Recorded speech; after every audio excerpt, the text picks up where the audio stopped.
Good morning বন্ধুরা, back to my channel মানসী ব্লগে সবাইকে স্বাগত থাকলো।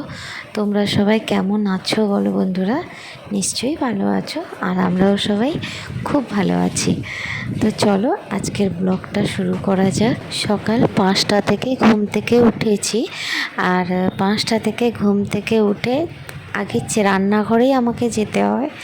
কেন যেতে হয় বলছি বন্ধুরা, যে সকালে বাচ্চার স্কুল থাকে, টিফিন বানানো, এবার বাড়ির ব্রেকফাস্ট সবার জন্য তৈরি করা, ওটা আমি কি করি, আগে ঘুম থেকে উঠে না টাইমে বাচ্চাকে বের করতে হয়।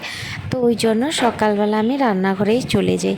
আর আগে কবে কবে যখন সময় হয় যে রাত্রে বাসনগুলো মেজে পরিষ্কার করে রেখে দিই, আর কোন দিন যখন সময় হয় না তখন করি না। আর বেশিরভাগটা করে রেখে দিই। আর কি করেছিলাম, সকালবেলা উঠে বাচ্চার টিফিন বানাতে চলে গেছিলাম। তো টিফিন বানিয়ে বাচ্চার টিফিন তৈরি করে বাচ্চাকে স্কুল বের করে ওকে পাঠিয়ে দেওয়ার পরে আমি আমার সংসারে বাকিগুলো কাজগুলো করি।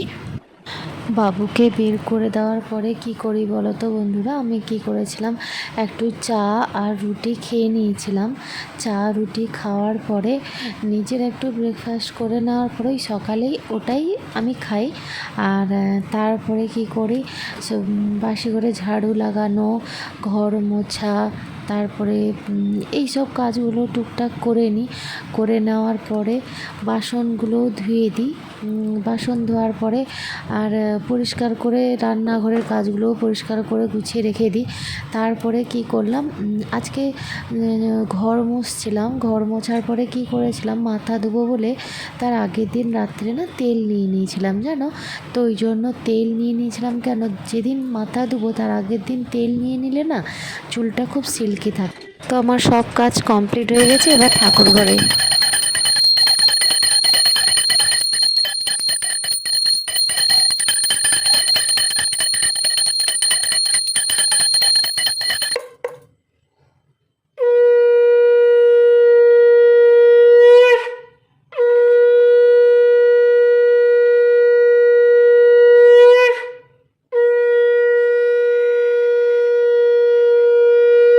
আজ মার্কেটে গেছিলাম, সেই জন্য এত ফুল ঠাকুরের কাছে দেখতে পাচ্ছ। তো আমার পুজো হয়ে গেছে, এবার রান্নাঘরে চলে এসেছি।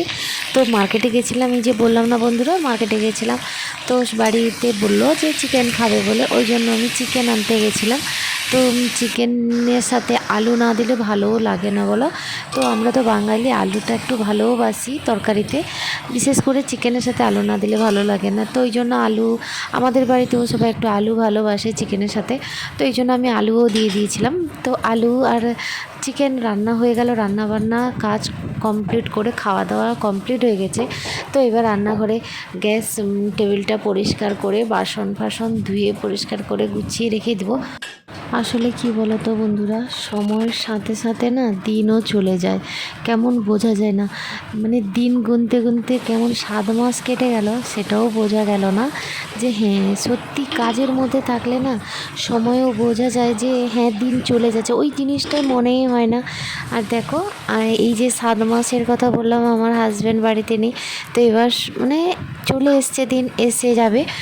তো ওই দিনটার কথাই বলছি, যে একটা মানুষের মানে গেছে দিন, মানে আমাদের ওইরকম দিন কেটেই যায় যে হ্যাঁ গেছে, যে আসবে, ওই যে আসবে না ওটাই আনন্দ, যে হ্যাঁ মানুষটা আসবে বাড়িতে। তো এই যে বললাম সময়ের সাথে সাথে দিন চলে যায়, তো দিনও ফুরিয়ে এসছে, মানুষটাকে ঘরেও পাবো। জানালাগুলো বন্ধ করে দিয়েছি কেন বলো তো বন্ধুরা, প্রচুর পরিমাণে বৃষ্টি হচ্ছে। তো কয়েকদিন ধরে বৃষ্টিও হচ্ছে, প্রচুর নিম্নচাপ সৃষ্টি হয়েছে বলছে নাকি, খবরেও দেখাচ্ছে। তো এই জন্য জানলাগুলো বন্ধ করে, প্রচুর পরিমাণে বাইরে বৃষ্টি হচ্ছে আর মশাগুলো কি বলো তো ঘরে ঢুকে আসছে, ওই জন্য জানলাগুলো বন্ধ করে দিয়েছি।